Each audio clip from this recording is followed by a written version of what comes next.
Greetings, ladies and gentlemen. You're watching or listening to Public Comment. You're either watching the video blog or listening to the podcast. And I've got some interesting things to chat with you about today. I will be talking about my attempts to acquaint myself with technology, something I'm not very good at. But was it Aristotle who said that learning is pain? And it is what it is sometimes with respect to that. I will also be chatting with you about how it is we determine what in life is interesting to us. And I'll be talking to you about friendship. And I'll be injecting in my chat on friendship a little bit on the debate between globalism and nationalism, and specifically where the conversation about free trade versus protectionism is concerned. But I want to begin now with this whole technology thing. So, okay, to begin with, I've got a lot going on here. So I've got my smartphone on a tripod, and I'm broadcasting live on Facebook, and I'm doing it this way for a few reasons. So you see, it's all about this experimental thing that I'm doing here. I did have this live streaming software. I do have this particular live streaming software. It's called ManyCam. And what's really awesome about ManyCam is that I can stream live, and then I can, while I'm streaming live, I can actually put in captions, I can make effects, I can go from various cameras, and there's a lot I can do with it. However, because my cell phone camera doesn't connect with it very well, that's not working out so hot. Moreover, it turns out that I can get a better overall picture by using my smartphone camera than I can the webcam on my laptop. So it is what it is for now until I figure out how to do this a little bit better. I'll tell you another thing. So I have this really awesome video editing software. I have this, it's called Wondershare Filmora 9. And what's really cool about it is that, I mean, you can do a lot of editing. It's a decent software if you're not rich and can't afford, Final Cut Pro or the Adobe software. On the other hand, if you want the top quality video and you use this software to edit, I mean, yesterday it took me, I want to say 6 hours to upload a 45-minute video of, just me talking. Not as if there were a lot of effects and a lot of complicated edits, but just for it to transfer from my laptop to YouTube took about 6 hours, which was kind of just an annoying thing. So if it turns out that I can save myself a little bit of time on the cell phone camera, then I mean, that's just what I'm going to do at this time. And also, I'm also doing, this is also, there are 2 platforms that you can do this, technically 3, right? Because you can access this on Facebook, you can access this on YouTube, you can access this on my website, publiccomment.blog, but I also do podcasting. And for a while, what I've been doing is I have been uploading the video to, to Audio Online Converter. So I would upload the video file to that. That would convert the MP4 to an MP3. Then I could change it to just an MP3 audio, and the MP3 audio could then be used as the file for my podcast. But I'm thinking I could probably save a little bit of time by using this voice recorder I have. So we're going to see how well that works today. The great thing about the digital voice recorder is I can just literally plug it right into my laptop. It's got a USB connector, so that's pretty cool.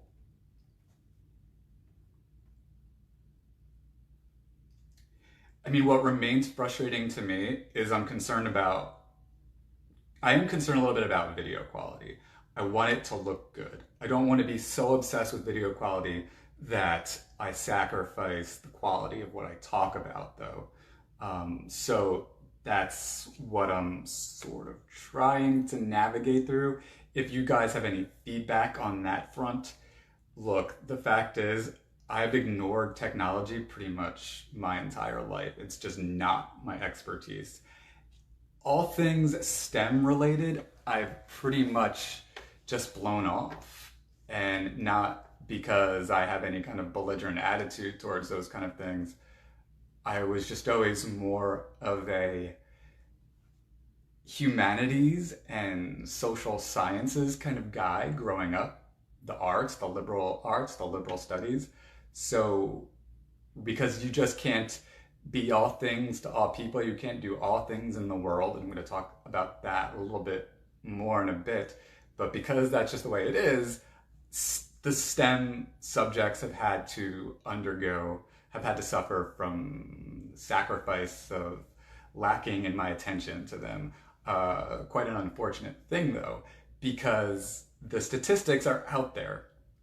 If you want to know where the jobs are going to be in the next several decades, it's going to be in technology and STEM related fields. So it does occur to me that I'm going to want to know a little bit more about these different things. I was talking to you yesterday about how I just taught myself through watching YouTube videos and reading articles and things, how the internet actually works. So I'm thrilled to have that understanding.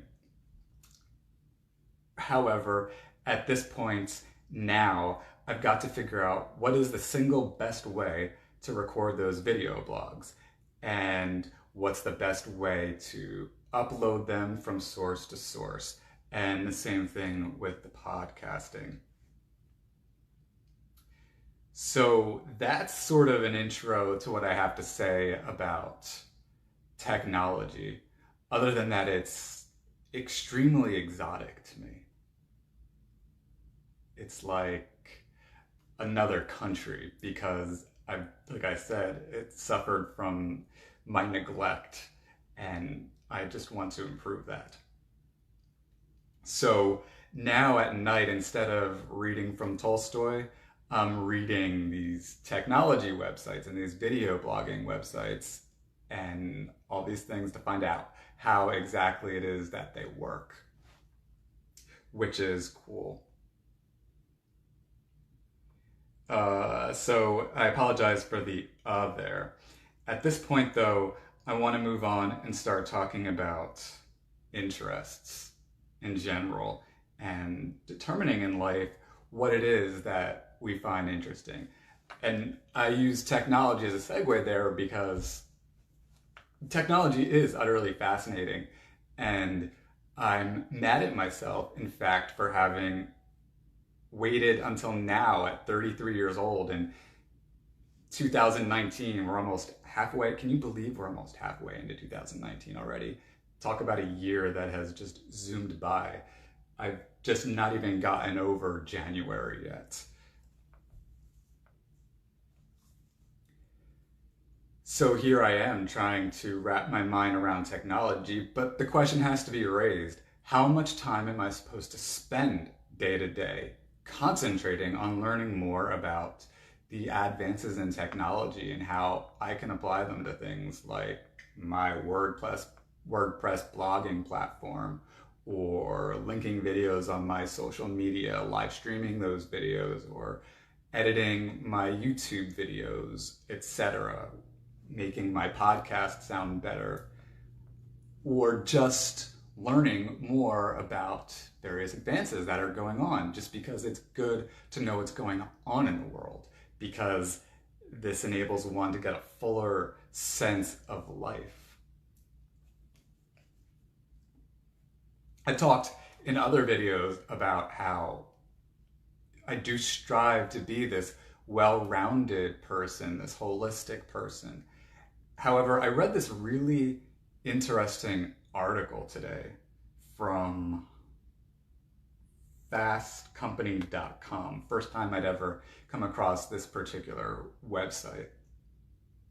And there was a principle suggested on this website that struck me, and it's something that I have to grapple with. And this principle was, it said, you have to make peace with incomplete knowledge. So I see that that's what I have to do. Speaking of technology and all of that, if you'll forgive me, I'm just gonna make sure that this is working. I need to do these little sound tests from time to time because I suffer from paranoia.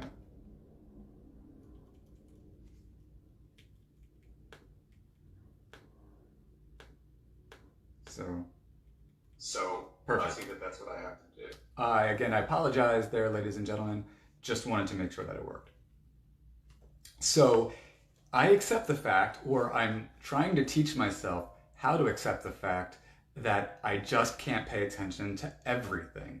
I just can't spend all day learning everything. I've got to decide what are the things that I just don't want to go without learning about. And if you've checked out my website, publiccomment.blog, you'll see there are 3 major categories that I tend to stay focused on. And as it turns out, they do definitely delineate the 3 things that matter most to me. Those 3 things being politics, culture, and introspection. Now, I think that my interest in politics probably speaks for itself, meaning any of you who actually know me at this point know that the last 8 years of my life or so have been in large part dedicated to various forms of political activism. However, there are other things in the world. Another thing that really interests me is culture. And what's so interesting about culture, oh no, my computer just shut down. That's okay. I've got my phone on, so that's just fine. But what I love about culture is the fact that culture is really wide. As I understand culture, there are different definitions of the concept, but the way I understand culture, and when I have students, how I like to help them understand culture is ultimately culture very, very similar to economy, in my opinion, except if economy concentrates more on the concept of resources, I still feel that, or it's still my understanding rather, that culture has a lot to do still, in fact, with production and consumption, or just things that we put our attention on, things that we do, and the values we hold, and all of these various different aspects of our thinking.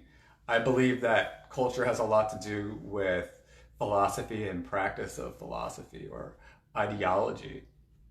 I think they're very, very similar, except I think that culture also incorporates what are the manifestations of the ideologies that we hold. So what's so fun about contemplating the day-to-day experience of life from a cultural perspective is to sort of ask at different points, what are the philosophical principles that seem implied based on, the kind of cars people are driving, or the way a certain geographical area appears to be utilized by a particular community. Sense of aesthetics they have, a sense of values are there. Is it a city or municipality that looks neglected, that is suffering from poverty, or is there a suggestion that you just live in an apathetic area?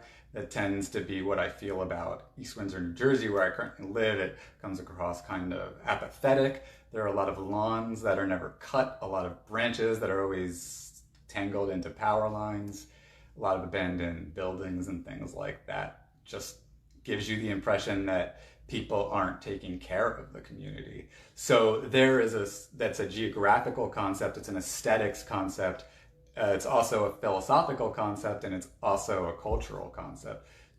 And culture moves in different ways too, because it could be about poetry or one of the other arts, or it could be about what's on in entertainment. It could be about, you can thrust right back into politics. So I really like how wide and vast and philosophical and entrenched in applied philosophy culture tends to be based on how I understand it. So as I try to contemplate how I'm going to spend my time every day, while it's definitely important that I get my political news, and I think at least an hour ought to be spent getting the top stories of the day, and at least understanding a piece of a top story every day, front page story in the New York Times or the Washington Post or what have you.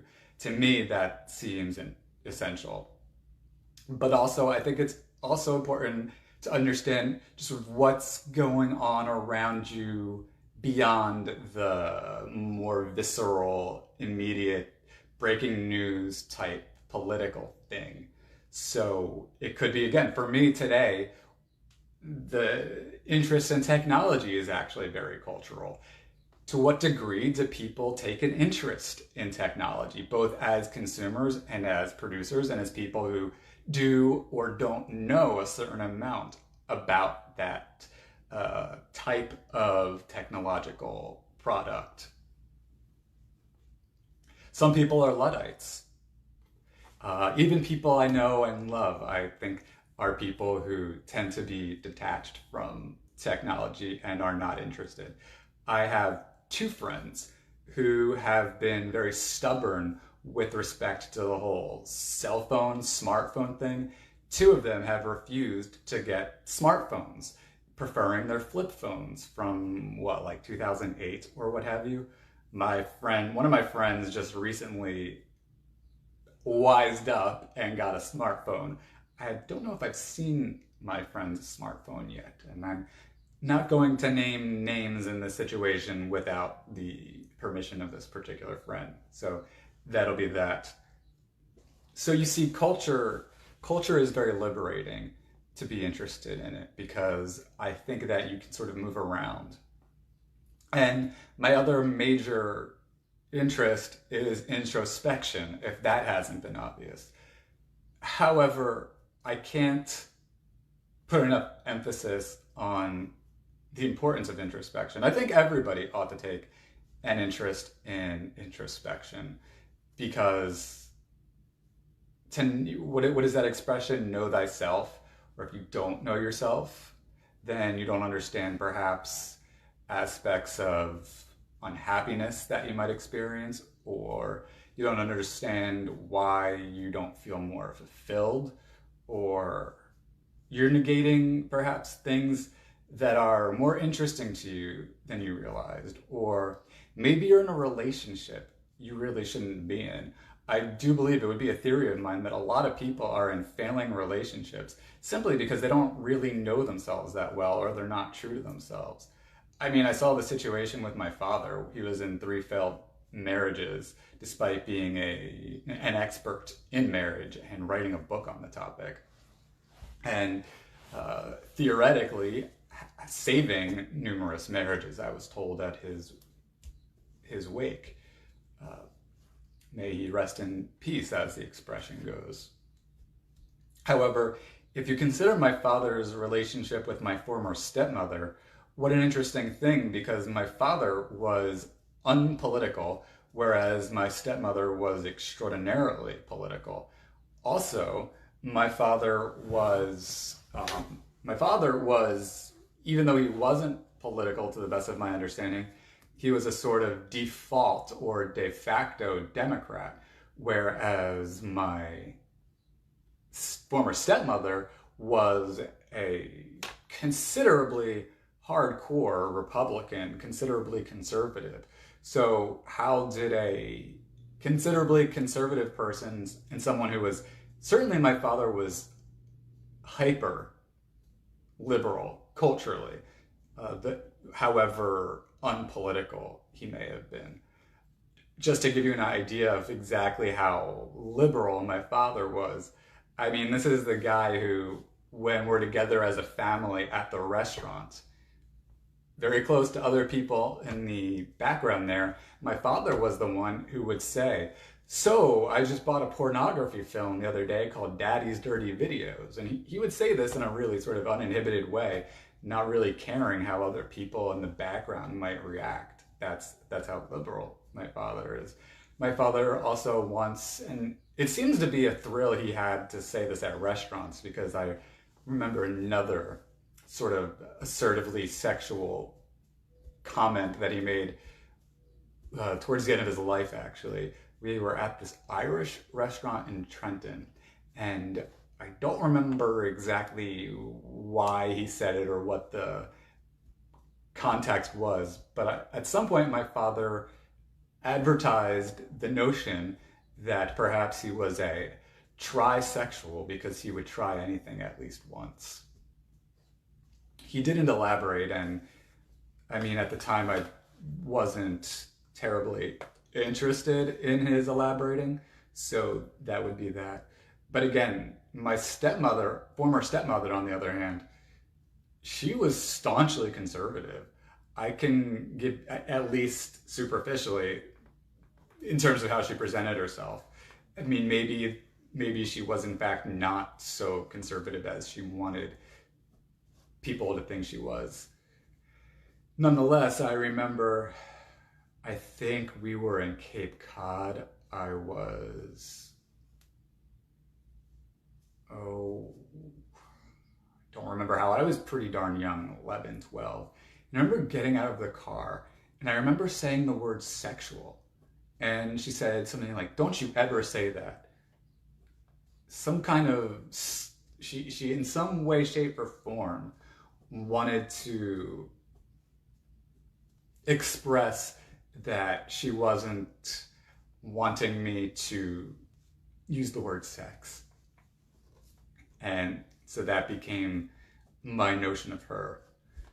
In contrast to my father, who, my father had, goodness, I can remember one time, I would have been in 4th grade. This was before I really knew what pornography was. I was in 4th grade searching for where the hidden Christmas presents or birthday presents might be, and found this closet, and I was convinced this is where the presents would be. And I found these shocking videos of naked people and things that would, imagery that would immediately make this video blog intended for a much more mature audience that at this point in time I'm not gonna delve into. It will just put it at this. It was shocking, and I didn't even fully comprehend what it was I was looking at, and there were troves of these videos with these pornographic video covers. There were these big garbage bags that were either black or white garbage bags, just piles of pornography. So my father was extraordinarily liberal, at least socially, compared to my stepmother. But my point being, though, why did they get married? And how well did they really know themselves when, at the end of the day, their marriage ended in divorce? Was it a self-destructive thing? Did they both consider that their divorce might be inevitable and that this was just a temporary thing because neither of them wanted to be alone? It's very tough for me to wrap my mind around how that marriage worked.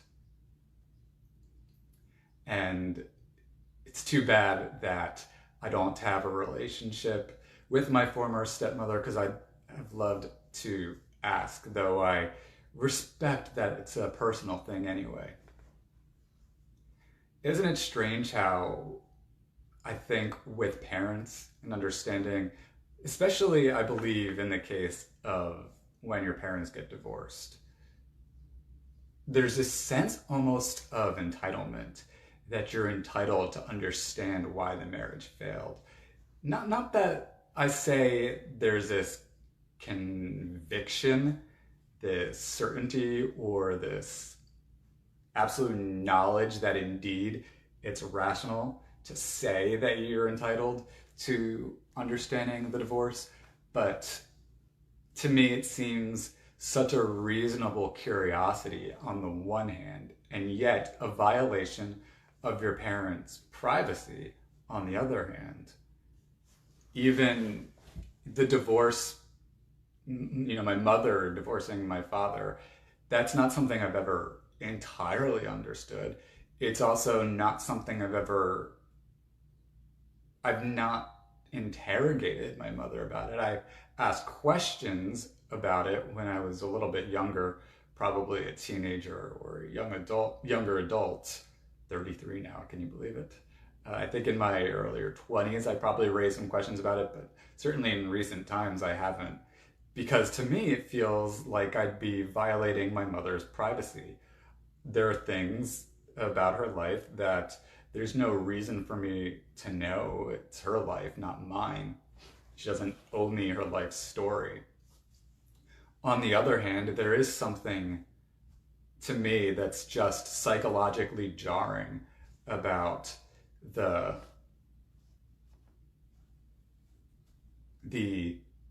dramatic and serious event that is the divorce of your parents, at least in the context of our times, where we do have this notion where you're supposed to have two parents who are in perhaps likely a monogamous relationship, and you think that they're supposed to be married, or a lot of us believe in marriage. And so when that marriage doesn't work and there's a fracture in this other, what was a conventional notion of being raised by your parents, you get confused and you want to understand it. I think, moreover, there's this fear that somehow you don't want to repeat the same mistakes, and you fear either that there's going to be a genetic predisposition, or you spend so much time with your parents that you just, through conditioning, tend to acquire some of their characteristics. And so these things lead you to wonder, why did my parents get divorced?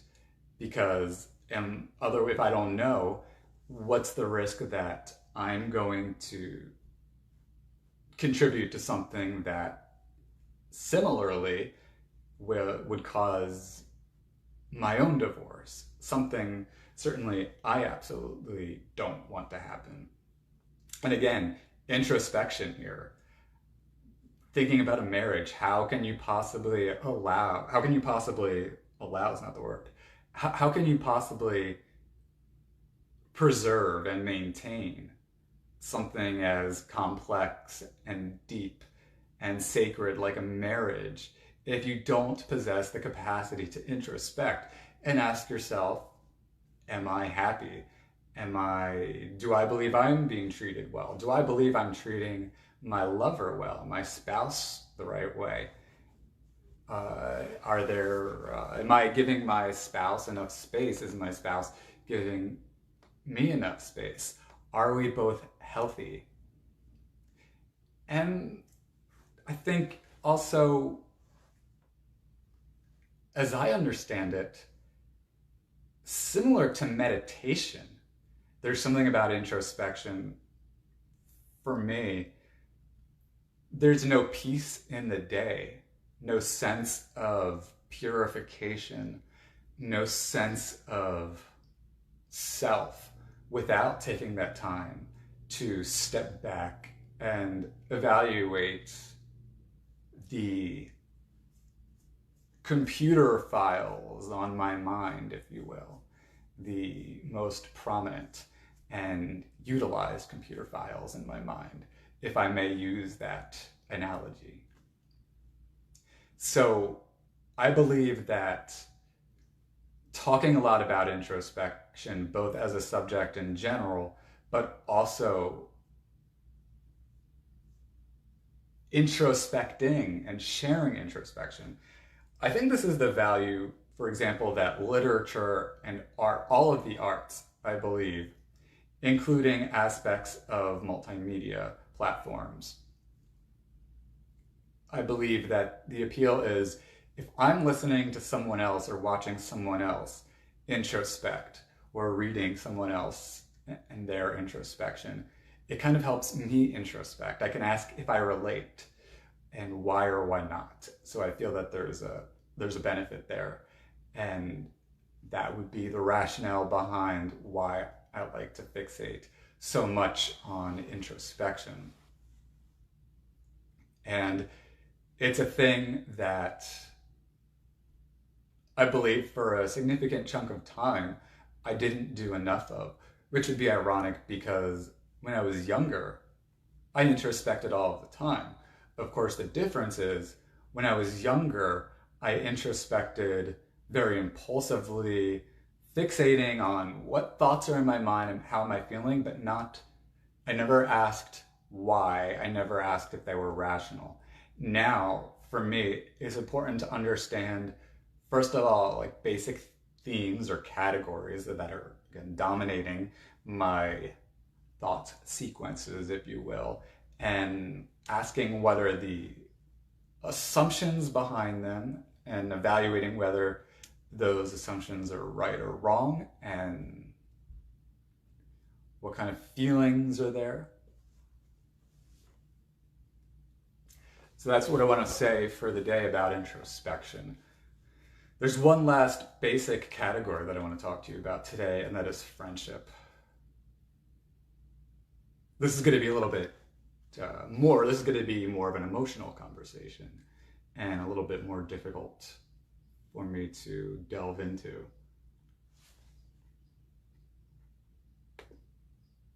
But I would tell you this. I've lost,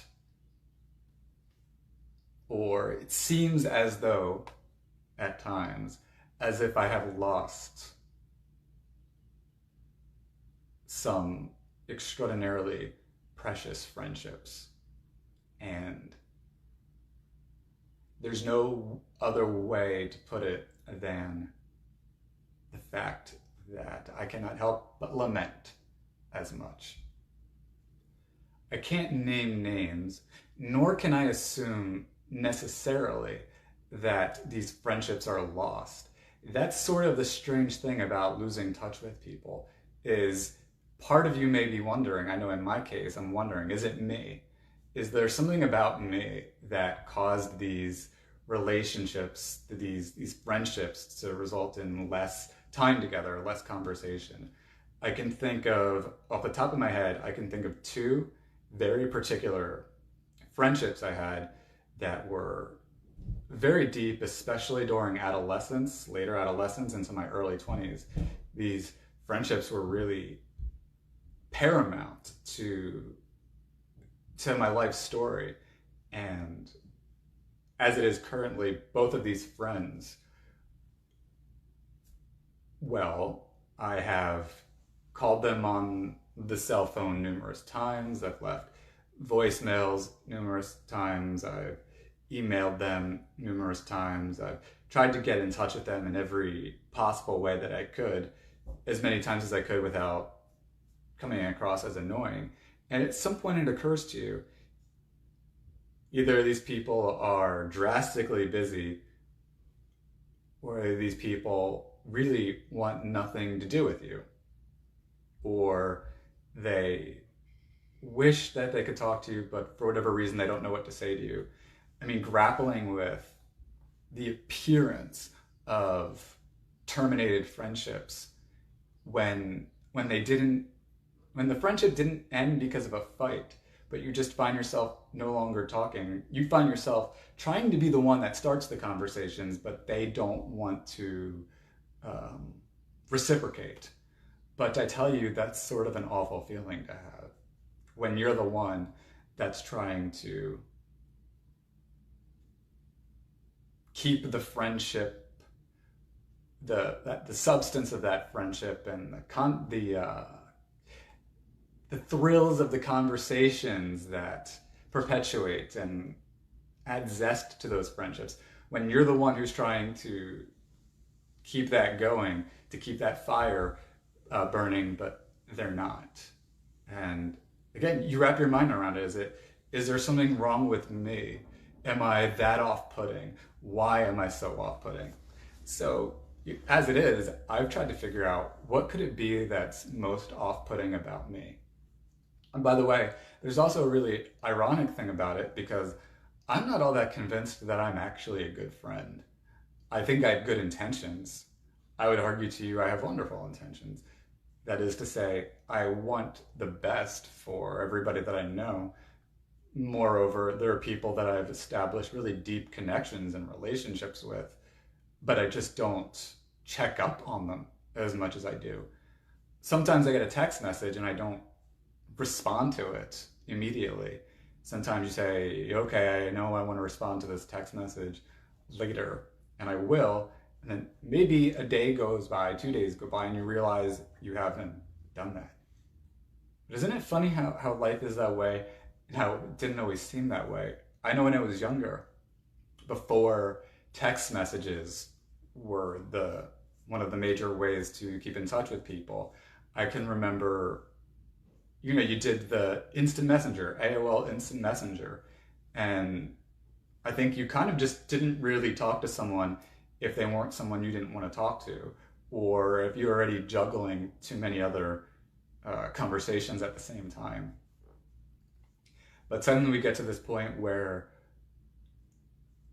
between your Facebook newsfeed, your Facebook Messenger, your Twitter, your Snapchat, the TV on in the background, and your text messages, your email, if I didn't already say that, and your Skype, WhatsApp, etc. You're getting all these different messages from people, and as you're trying to juggle your day, some of these messages get put on hold. Some of them you didn't mean for them to be put on hold, but for a variety of reasons, they were put on hold. I don't know about you. Sometimes I'm so damn tired that any message on my cell phone or computer is pushed to the side, and all I want to do is watch TV. Madam Secretary, or Schitt's Creek, or what else is on that I'd rewatch an episode of Frasier, perhaps, if I could.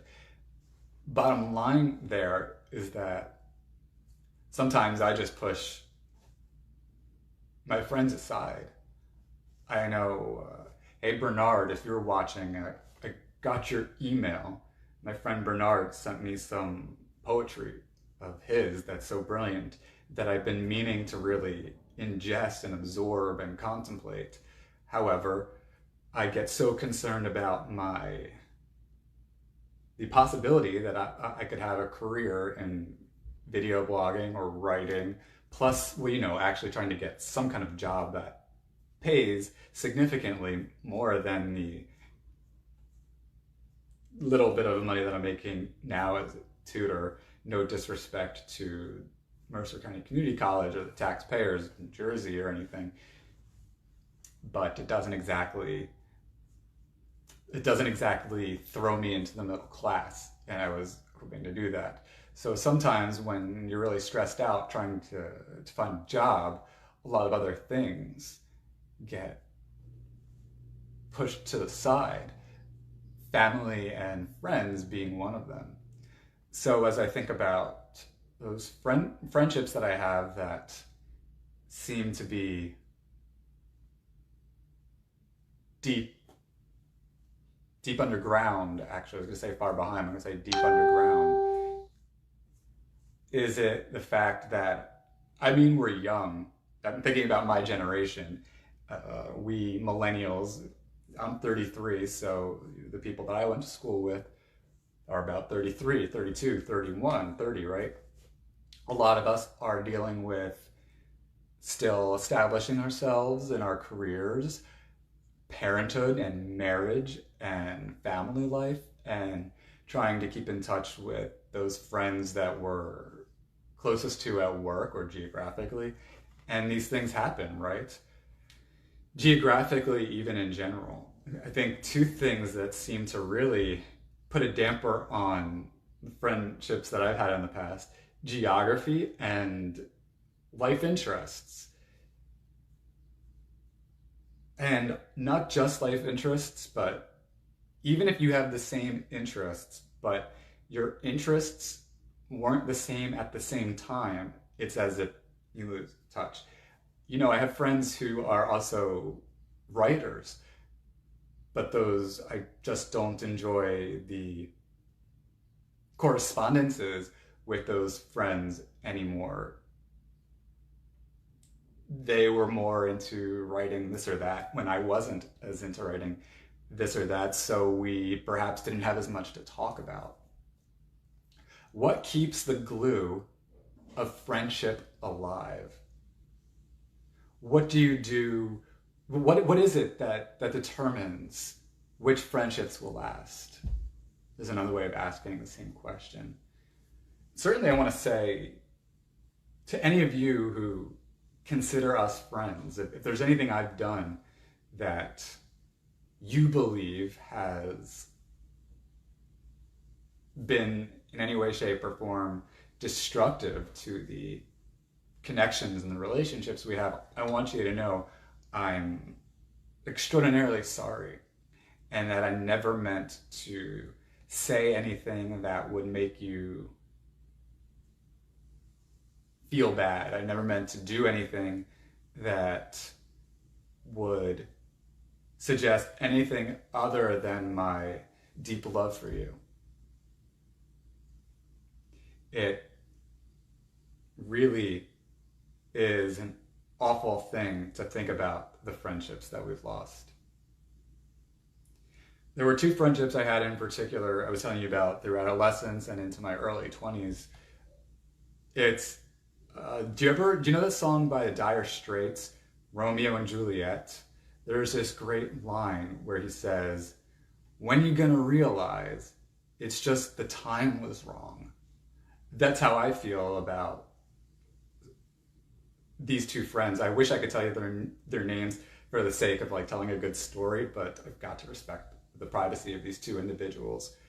However, I would tell you that I would say that it's too bad that I was closest, perhaps, with these two individuals when I was at my worst, when I was going through this awful self-loathing, ironic hippie thing, irrationalism, bad attitude, always wanting to start an argument, wanting to come across as the crazy, wild Jim Morrison wannabe guy or whatever, and just saying stupid things, saying whatever came to my mind as opposed to saying anything rational. I don't know. I can't even fully wrap my mind around the damage I may have done to those friendships. But again, I want to say sorry, and I want to say if there's anything I could do to repair them. Of course I want to. But I mean, sometimes the inevitable thing is that we just grow apart. Brought up geography, or just the fact that we change. I know that on my part, when I was 25, 26, 27, I got deeply into politics and fell away from the arts, and even felt far from, at various points, even some of the more esoteric and academic aspects of philosophy. I know that like a year ago, 2 years ago, I slipped out of being as consistently political as I was even earlier, right before that little time segment, and delved really deep into academia. And so when you're deeply academic, right, then you're going to start establishing these relationships that are more revolving around academic connections and conversations. So these things that which interest us so much, when we have these connections and these friendships, but then we change, then sometimes all of a sudden we find ourselves with less to talk about. Do you guys watch Frasier? One of my favorite TV shows. There's this great episode. So if you're familiar with Frasier, you might also have to be familiar with Cheers, the spinoff that Frasier came from, to fully appreciate this. So Woody and Frasier are both friends on Cheers. Cheers ends and Frasier is the new show. Woody's not part of this show. But then Woody comes as a guest star at some point, sort of in the middle of Frasier's 11-year run. And Frasier and Woody catch up, and oh, it's so great to see each other and spend time with each other and bump into each other this way, until they realize we have nothing in common. We have nothing to talk about. We don't even really like spending time with each other. This friendship isn't what our nostalgia led us to believe it was. And so they find that they have that much in common. And I'll see you 10 years from now and we'll talk about the same thing. It was great, but I don't really have anything else in common with you. You're a common person who doesn't really care about anything academic, and I'm up my wazoo in my own brilliance, kind of a thing, right? And that's what can happen.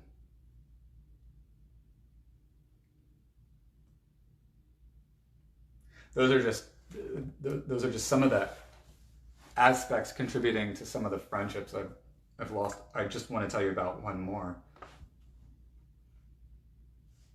This is so I don't know to what degree you know my overall wider life story, but when I was 21, I ended up at a hostel in Tampa, and without any money really. And the fellow who owned the hostel made sure that I always had food to eat and liked to have a lot of conversations with me. And his deal was this. He said, if you share your poetry with me every day and listen to my commentaries on music, you can eat here and you can stay here. And that's how it was for a few months.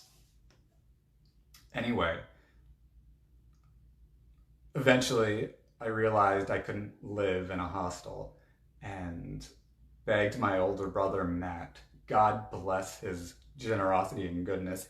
He lent me money to fly back home to New Jersey and find an apartment or place to live, a roof over my head. And some weeks later, this friend of mine who had looked out for me when I lived in the hostel, he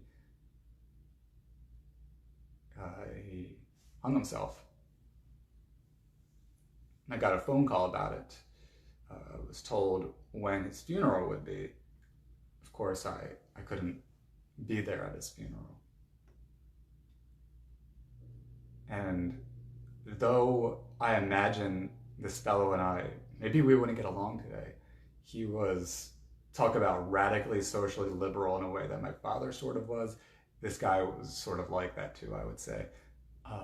But even, I think, radicaler to greater degrees. I'll tell you about it sometime in the future, I promise. I believe he claimed that he lost his virginity when he was 9 years old, just to give you an example. And he liked to brag about it. I think the story was quite literally that he had said to this girl, I'll show you mine and you show me yours. That's what I remember him telling me. No joke. When I found out that he killed himself, you can't imagine the guilt and feeling like a failure of a friend for not keeping in touch. So, in a lot of ways, I have failed as someone who aspires to be a good friend, and in lamenting those friendships that either I've lost or friendships that just seem less discernible, or friendships that seem, for whatever reason, it seems to me, I get this insecurity that those friendships are no longer there. I lament it, and I regret anything on my part that caused that. And it's one of those things in life you have no choice but to simply grieve over and say, this is sad. But it's a sadness worth feeling. It's a sadness that makes you feel alive. It's a sadness that makes you feel your sense of values, at least. And it's a sadness that hopefully at least motivates you to hold on tighter and closer, be more vigilant to those friendships that you still do have. Hopefully they'll last longer and they'll be stronger. And I'd say you never know with things. To go back into politics and give you a sort of historical reference, there was this interesting relationship between John Adams and Thomas Jefferson, two of our founding fathers, as the expression goes, because they were really close during, I believe, that revolutionary period when we were establishing our independence, though as America eventually established its independence and we were just beginning in our early political phase, right? John Adams was more of a Federalist and Thomas Jefferson was more of a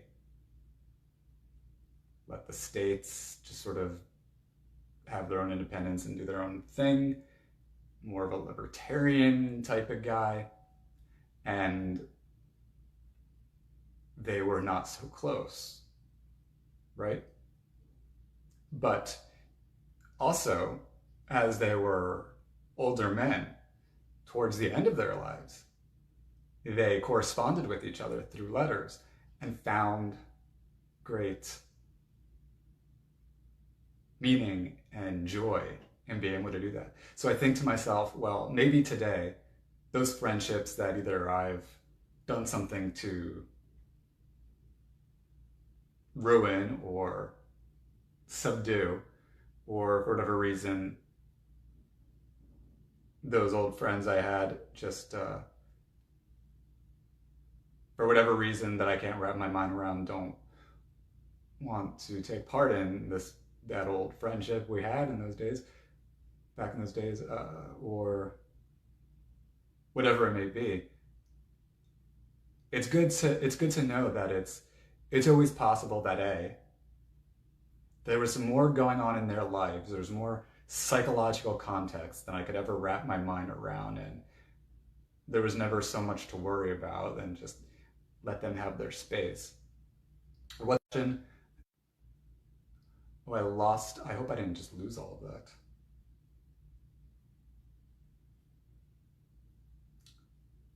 That would be too bad. What's that expression? If you love her, let her go. If she comes back, then you know. I know that that's attributed more to romantic love, but I suppose that you could say that that has something to do with just people in general. And so maybe that's the case also in friendship. And so maybe I'd find that friendships that appeared lost today will reemerge again in the future. And I will leave you with that thought. I did want to talk about free trade versus protectionism today, but I see that I do like to keep these under an hour, and plus they say save things for a rainy day. More that I could say about the topic later. I don't like to overdo things. Thank you so much for taking the time to watch or listen. If you've enjoyed this video blog or podcast, I encourage you to check out other ones.